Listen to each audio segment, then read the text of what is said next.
অনেক দিন যাবতই ভাবছি আমি পেস্ট্রির একটা রিভিউ করব। নরমালি আমার চকলেট ফ্লেভারটা সবচেয়ে বেশি পছন্দ।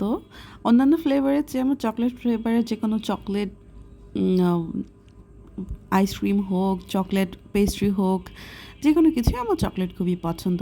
তো এই চকলেট পেস্ট্রিটা এত পছন্দ আমার, এত ময়েস্ট, এত সফট। আমি এই পেস্ট্রিটা কয়েকদিন পর পরই এনে খাই। এটার দাম মাত্র ১০০ টাকা। যদিও বাজারের তুলনায় এটার দাম খুব কম না, বাট আমি বলতে চাই যে ১০০ টাকা একদম worth it একটা চকলেট পেস্ট্রি। এই পেস্ট্রিটা খাওয়ার পরে আমার একদমই খারাপ লাগেনি। এই পেস্ট্রিটা যে কোনো মানুষই খেতে পারবে, যে কেউই খেতে পারবে। এটা মিরপুর ৬ কাঁচা বাজারের সামনে একটা ছোট্ট নর্মাল বেকারি নতুন হয়েছে, সেখান থেকে আমি এনে এনে প্রায় এই পেস্ট্রিটা খাই।